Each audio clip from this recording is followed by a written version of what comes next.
everyone. Welcome to a special episode of Real Progress, the podcast. Today we are going to be doing some frequently asked questions, and I have one of our former guests here, Aaron, helping to navigate this conversation. So thank you for joining me, and take it away. Yeah, first of all, it feels kind of weird. We're doing like a reversal type thing. We are. But yeah, let's get straight. I'm on the hot spot now. Exactly. So let's get straight into it. So I guess the first question I have is, when should I start thinking about college? Well, you already graduated, so I hope you started a long time ago. But these are frequently asked questions our parents You're right. and students sometimes have. I didn't mean to put you on the spot. You're fine. So the answer is kindergarten. No, I'm kidding. It should be really early on, though. I think financially, as soon as possible, like as soon as you realize your kid's interested in college, start saving for them, especially if you're a higher income earner. That's something that is within your budget. Then we recommend you go talk to your bank about savings accounts that you can start for your students. So that's one aspect of it.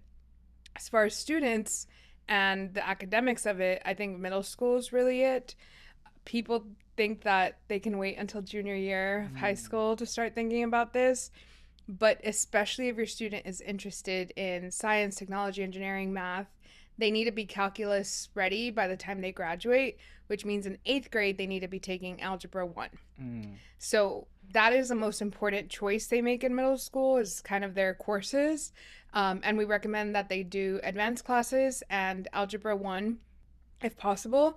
And if you really want to go the extra mile, try to convince your school to start offering Algebra 1 in 7th grade. Ooh. Because we're seeing schools like UT Austin want students to be finished with calculus by junior year, by the end of junior year. None of our schools are offering that at the moment. So if you want to lobby for that, bonus points. And then in 10th grade, you should visit at least one college campus to just get a feel for what college is like. Even UTRGV works. You just want students to kind of have a sense of what they're looking for. And then in 11th grade, and I know you mentioned this in your episode, but this is when you should start taking all your standardized tests, building a college list, having an idea of what scores you even need. Because if you're just taking the test without even knowing what you're aiming for, it's kind of not the point. Exactly. Yeah. And then if you're really ahead of the game, Okay. if you don't want to procrastinate, start writing your college essays junior year. Wow. But I guess question to that, do I know what the college essays are? You know what the Common App is because it hasn't changed in years. And so if you go with a Common App essay, that's pretty much set in stone. And then the other questions that I recommend people start thinking about is, why are you interested in your major?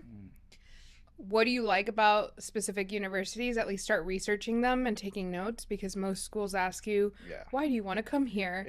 And then what is your favorite activity? Because that's another frequently asked question. So if you can start with those, you'll be in good shape so that you're not doing 3 weeks before the deadline mad scramble. And you will get that reference if you watch my episode. Yeah. And then the most important thing, I think, if you're like, great, that would have been awesome to know like 5 years ago. If you are a senior, or when you are a senior, you have to apply in the fall. I think I've been getting phone calls right now in January from parents asking, can my kids still apply to Texas A&M and UT Austin? And the answer, unfortunately, is no, because deadlines for most Texas schools are December 1st, and for most out-of-state schools are January 1st. So make sure to apply to college senior fall. You cannot wait until the spring to apply. Ahora vamos a hacerla en español. Y mi pregunta para Miss Fernanda Martínez es, ¿cuándo debo empezar a pensar en la universidad? Hay dos áreas en las que hay que pensar en la universidad, especialmente para los padres, en el sentido económico, lo más pronto posible. Es muy importante que sepan, cuáles son mis ingresos. Basado en estos ingresos, mi estudiante va a poder calificar para becas o ayuda federal, o tengo que empezar a ahorrar desde ahorita en una cuenta de ahorros especial para eso. Pueden hablar con sus bancos acerca de esto y preguntar por una cuenta para estudios del colegio. Eso es desde los 3 años pueden empezar. En el sentido académico, empezamos a pensar en el colegio en la secundaria. ¿Por qué? Porque si su estudiante está interesado en ingeniería, matemáticas, ciencias, es muy importante que lleguen a cálculo en la prepa. Y eso requiere que en grado 8 estén tomando álgebra 1. Entonces, cuando les dan esa opción de seleccionar clases, es importante que elijan álgebra 1 para grado 8. Y si es posible, clases avanzadas en general, pero mínimo en matemáticas. Y si quieren puntos extra, empiecen a pedirles a las escuelas que empiecen álgebra en grado 7, porque estamos viendo que escuelas como UT Austin prefieren si los estudiantes terminaron cálculo al final de grado 11 y la secuencia tiene que empezar en grado 7. Pero ese es puntos extra. En grado 10 es cuando deben de visitar mínimo un colegio y puede ser uno de los locales TSTC, UTRGV, solo para que se den una idea de cómo funcionan las clases, el tipo de comunidad que existe y cómo es en realidad estar en una universidad. Ya en grado 11 es cuando empieza el trabajo pesado. Aquí es donde tienen que empezar los exámenes estándares del SAT y el ACT y empezar a identificar a qué universidades quieren aplicar, porque eso va a determinar también las calificaciones que están tratando de recibir en estos exámenes. Si quieren ser estudiantes, si quieren estar adelantados y no estar tan estresados grado 12, pueden empezar a escribir sus ensayos en grado 11 también. Pueden checar las páginas del Common App. Normalmente las preguntas no cambian de año a año.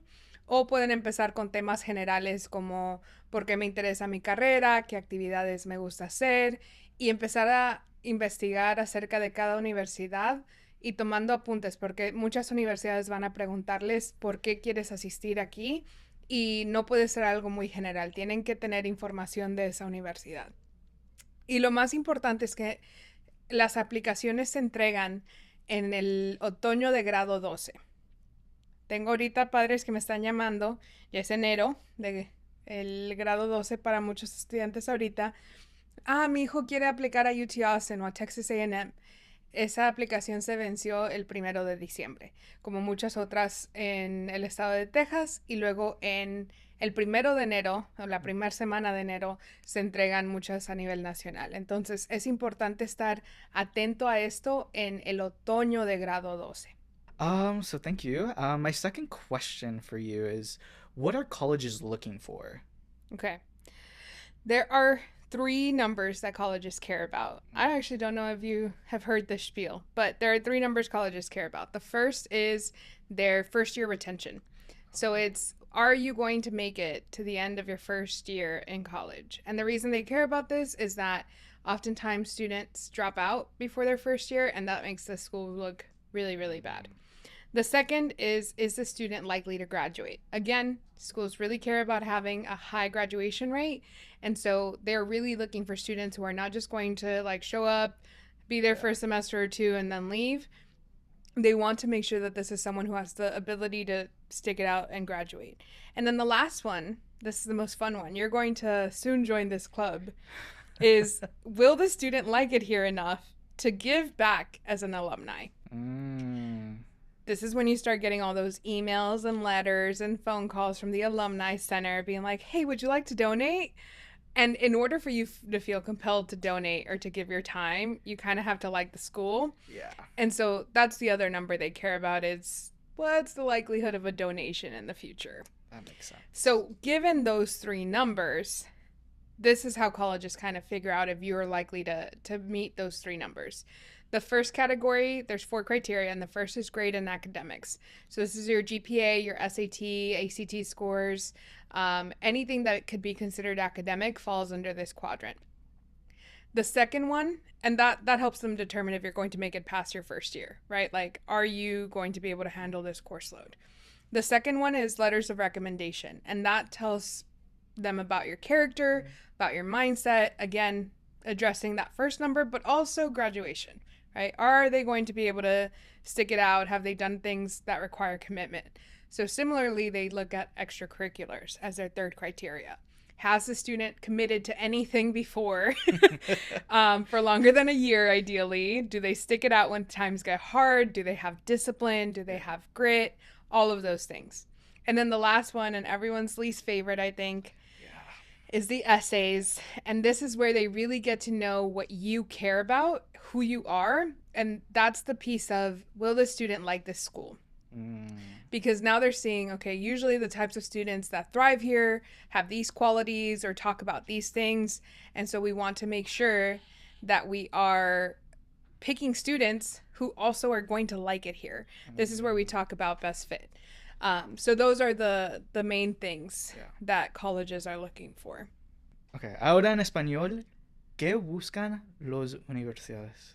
Okay. So hay 3 números que les importan a las universidades. El primero es, este estudiante va a poder superar el primer año. Van a llegar al final del primer año y van a poder continuar sus estudios. El segundo es probable que este estudiante se gradúe. A las universidades les importa mucho su porcentaje de graduados. Esto quiere decir que si 100 estudiantes entran, quieren que 100 estudiantes se gradúen. Si no, se empieza a ver un poco como que la universidad no está apoyando a sus estudiantes o que no es de muy buena calidad. Entonces, en realidad, tratan de preservar ese número lo más alto posible. Y el tercero es, ¿le gustará la universidad lo suficiente como para proveer apoyo o donaciones como exalumno? So, cuando te gradúas, ¿qué opinión tienes de la universidad que te va a inspirar a contribuir, ¿verdad? Cuando seas ya alguien famoso, popular o con muy buen trabajo. Y la manera en que determinan estos números o si este estudiante va a poder contribuir a esos números es a través de 4 criterios. So, el primero es calificaciones y académico. Esto es cualquier cosa, el GPA, los exámenes estandarizados, cualquier cosa que pueda ser considerada dentro de lo académico entra en esa categoría. El segundo son las cartas de recomendación y eso es lo que les ayuda a determinar el carácter de un estudiante y la mentalidad de un estudiante. ¿Es alguien que se da por vencido o es alguien que va a perseverar aunque estén difíciles las situaciones? El tercero son las actividades extracurriculares y eso es donde ellos determinan si un estudiante ha tenido algún compromiso anteriormente en donde ellos han estado 2, 3, 4 años atentos a la misma organización, porque eso es muy parecido a estar en una universidad y tener ese compromiso. Y el cuarto criterio, y es el que los estudiantes menos les gusta, es el de los ensayos. Y este es el que les ayuda a determinar a la universidad si este estudiante les va a agradar estar en la universidad, específicamente en su institución, porque buscan cosas como la personalidad, qué les interesa, qué les importa, y si esos mismos valores están ahí en la universidad también, ok, son un buen par, son compatibles y entonces los vamos a escoger. Entonces, cada criterio contribuye a uno de esos números para que la universidad esté escogiendo a los estudiantes correctos. En realidad, aunque los estudiantes a veces piensan que tienen que ser algo específico para la universidad intenta también saber que están eligiendo estudiantes que van a sobresalir en su espacio. So my third question, and arguably the most important in terms of choosing classes, is what is the difference between dual credit and advanced placement? I love this question. This is my favorite question ever. So dual credit is a system that allows students to take college courses in high school. They are offered through your local university, so depending on where you're attending high school is the school that you do dual credit through, and it allows students to graduate with an associate's degree from high school. So it's really a great option if that is something that you're looking for. It is especially helpful for 2 categories of students. Either you are really looking at reducing costs because you're not going to qualify for federal aid for some reason, or your parents make too much money and you know that you're going to have to pay out of pocket for most of college. Or if you do not think you want to go to college, because that means that you at least are graduating with an associate's degree from high school. It's a win-win, right? You get your high school diploma and you get your associate's degree, and now you don't have to worry about going in to college to get that associate's. So those are usually the two groups that we recommend it for, because it can limit your eligibility for certain programs, such as UT Austin has a program called CAP, where they ask you to complete an associate's degree at a partner university for 2 years and then transfer to UT for the last 2 years. Well, if you already have your associate's degree, you don't have any more classes to take. So you are basically unable to do that program without wasting time. So that could be a drawback. And it could also be that you use up some of your financial aid while you're doing dual credit that then you need for your third year in college. The important thing to note about dual credit as well is that credits are often not accepted by out-of-state schools or tier 1 institutions. So they tell you this is credit for college, and that's true if you're staying in state and attending a public school. Princeton, for example, would probably not take any of your dual credit classes for credit. They would be like, great, do you want to take a more high-level class? Exactly. But you still have to take the class, right? Yep. You still need that credit. And that's because colleges do not view dual credit as rigorous as AP classes, because advanced placement courses are actually federally regulated. They are at a national standard, whereas dual credit is at the standard of your local institution. So it changes from place to place.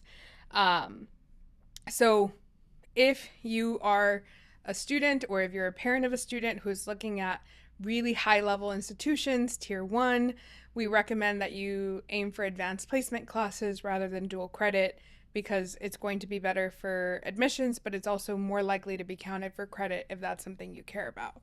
And then lastly, if you already have dual credit courses, you are already on track to earn your associates, the other thing we recommend is if you're getting a full 4-year scholarship, do not take those credits.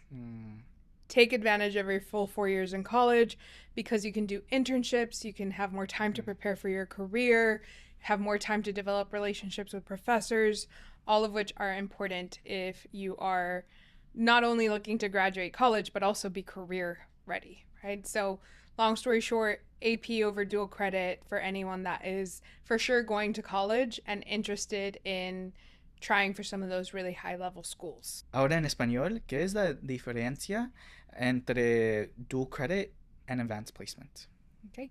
So, Dual Credit es un programa que permite a los estudiantes recibir crédito de colegio mientras están en la preparatoria, tomando cursos a través de su institución de educación superior en su localidad. So, en nuestro caso es a través de UTRGV o de TSC. Este es un programa que a veces los estudiantes pueden graduar de la preparatoria con su primer carrera de 2 años, su associates. Y esta es una buena opción para estudiantes que están buscando minimizar el costo de asistir a la universidad porque no van a calificar para ayuda federal, o estudiantes que saben que van a tener que pagar ellos el colegio y por lo tanto quieren reducir sus costos. También es muy buena opción para estudiantes que no están seguros si quieren ir al colegio después de la preparatoria, porque les permite tener ya sus asociados cuando se gradúan. Entonces ya no tienen que preocuparse de entrar al colegio luego. So, esa es una muy buena opción. Pero hay hay pros y hay contras. Puede limitar la elegibilidad para ciertos programas. So, por ejemplo, UT Austin tiene un programa ahorita que permite a los estudiantes, los acepta UT Austin con la condición de que terminen un programa de asociados en una universidad local los primeros 2 años. Si su estudiante ya tiene sus asociados, esto se hace un poco más complicado porque a veces piensan que están perdiendo el tiempo o que no vale la pena seguir ese proceso otra vez. También hay algunas cosas que verificar ahí con el financiamiento. A veces si esos créditos se transfieren, cuentan hacia las horas que pueden pagar utilizando su ayuda federal. Entonces eso también es algo que estar pendiente. Y algunas universidades especialmente las que son consideradas nivel 1, Harvard, Princeton, Yale, incluso hasta UT Austin o Rice, tal vez no reciban estos créditos o no acepten todos estos créditos de dual credit o dual enrollment. La razón es que estos cursos todos son a diferentes niveles basado en la institución en las que lo toman y no todas están al mismo nivel. Como otro ejemplo o un ejemplo contrario es las clases Advanced Placement, que estas sí son válidas a nivel federal porque están aniveladas en ese sistema. Entonces muchas universidades prefieren ver Advanced Placement a Dual Credit en sus clases. La otra cosa que hay que saber con Dual Credit es que si reciben una beca de 4 años donde no van a tener que pagar para la universidad, es preferible que no tomen esos créditos porque esto les permite a los estudiantes tener más tiempo para hacer prácticas de trabajo, formar relaciones con sus profesores y desarrollarse más en el sentido profesional para que luego cuando se gradúen no solo se gradúen, sino que también ya estén listos para su carrera. Entonces les recomendamos que si su estudiante sabe que va a ir al colegio, le interesa aplicar a una escuela a nivel 1, que tomen clases Advanced Placement o AP en lugar de clases Dual Credit o Dual Enrollment. Now for the fourth question, what do these terms mean? What is accepted, rejected, deferred, and waitlisted? Okay, we are in the season where we start to get a lot of these letters back from schools, especially for students who applied early, and parents have questions about what these mean. Students have questions about what this means. Accepted is easy. You're in. Congratulations. Make sure to read your financial aid award letter before you agree to go to the school and compare your options, but you're in. Great. Easy peasy. Rejected. This is not the school for you. Don't worry. You have other options, right? Remember we talked about best fit. It just means that this school didn't think you were the right fit for them, and that could mean any number of things. It's not based on one criteria alone. Now, the two that are really tricky are deferred and waitlisted. So deferred is if you apply early, a school might say, we're interested, but we're not sure yet. And so we are going to just push you in with the regular decision application cycle so that we have more time to think about it and so that we can compare you with all of our applicants, not just those who applied early. Could be that, you sound pretty good, but we're not sure if someone better is going to apply. Yeah. So we're going to wait and see what our application pool looks like. I like to compare this to when, you're kind of shopping around for maybe a car or something. You see something you really like, but you're like, let me go compare at a couple other places before I make my decision. That's what colleges are doing. Waitlisted is when you apply either early or regular, and they say you're in if other people say no to us. And we've had some students get off the wait list. It's not completely unheard of, but there's no bribing your way to the top. There's no way to figure out what spot you're in the wait list. The only thing you can do is send a letter of continued interest that says, hey, I still really want to go to this school. This is still my top choice. Please, if you have a spot, give it to me. And that usually, lets colleges know, hey, this person's still interested. And those students do get moved up altogether versus students who don't send letters of continued interest. So to recap, accepted, you're in. Rejected, you're not. Deferred, we're still waiting. And waitlist, if someone else doesn't come, you have a spot. And they'll let you know. Usually it can take all the way up until June or July to hear back from a waitlist. Ahora en español, ¿qué son estos términos? Sí, so aceptado quiere decir que ya te aceptaron, felicidades. Ahora lo que queda es revisar tu paquete de financiamiento y asegurarte que sea algo que esté dentro de tus posibilidades económicas antes de aceptar la universidad. ¿Okay? Eso es lo importante aquí. Rechazado, la escuela dice que no eres alguien que ellos ven teniendo éxito en su universidad. Tienes otras opciones, no hay problema, pero esta escuela no es para ti. Diferido es que aún no están listos para aceptarte. Esto puede suceder por varias razones. Normalmente es cuando aplicas en el ciclo temprano, o en noviembre o diciembre, y las universidades dicen, nos gusta, nos agrada este estudiante, pero no sabemos cómo se van a comparar con todos los otros estudiantes que van a aplicar en el ciclo regular. Y entonces dicen, no vamos a tomar una decisión ahorita, vamos a esperarnos a ver todos nuestros aplicantes. Esto quiere decir que tienes que seguir esperando a ver si te aceptan en el segundo ciclo. En la lista de espera, tienes un lugar garantizado si suficientes estudiantes dicen que no a la universidad. So, en esta estás esperando normalmente hasta el verano antes de la universidad para saber si, vamos a decir, 100 personas dijeron que no a la universidad y tú eres la persona número 100, ahí tienes tu espacio. No hay nada que se pueda hacer cuando están en la lista de espera para tratar de identificar en qué lugar están o tratar de moverse más arriba a la lista, excepto mandar una carta de interés continuo. Y esto quiere decir, seguimos interesados en la universidad, por favor sigan considerándome, y esos estudiantes los ponen en una lista más alta a los estudiantes que no mandan esas cartas. Entonces, si están en la lista de espera, manden una carta de interés continuo para demostrar que todavía quieren asistir a esa universidad. And our final question is, how do people pay for college? Okay. They're rich and they just have daddy pay for it. No, I'm kidding. I wish. There's a lot of things that are considered in how one pays for college. So it could be that you get federal financial aid. So that's things like the Pell Grant that you might have heard of. Per year, they give $7,400. Wow. So this goes a long way if you're going to community college or to a local university. Probably not as far as somewhere like the Ivies, where tuition is like, you know, exorbitant. But there are also state aid programs like the Texas grant. So in Texas, you can get up to $5,000 as well, which can be combined with your federal aid.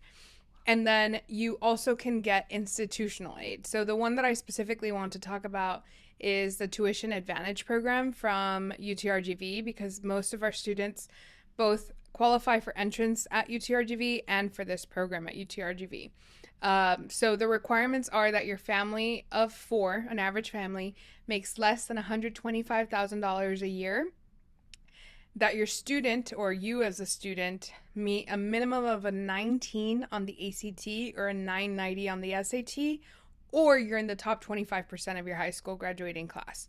If you meet any of those academically, you're good. And if you meet the income requirement, you're good.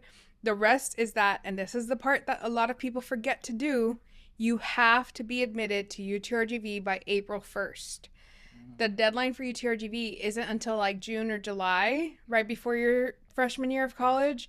But for Tuition Advantage, it's April 1st, which means you have to have submitted your application by March at the latest, March 1st at the latest, because it takes about 3 weeks for them to accept you. Oh, okay. So March you submit, and you submit your FAFSA or TASFA by March as well. So everything has to be in by April 1st. And then once you are in college, you have to enroll for 15 credit hours. This is the other piece that sometimes gets students. They sign up for 15 and then a class is canceled, or they have to drop a class and then they no longer are eligible. So always sign up for a couple extra credits just so that you make sure that you're good, especially those first few weeks when classes might be moved around.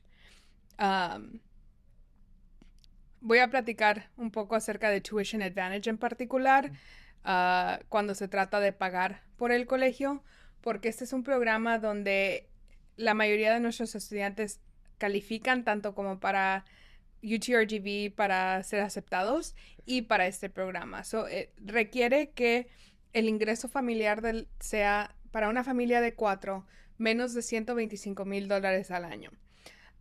Ese es el requisito económico. El requisito académico es que su estudiante reciba un 19 en el ACT, 990 en el SAT, o que estén en el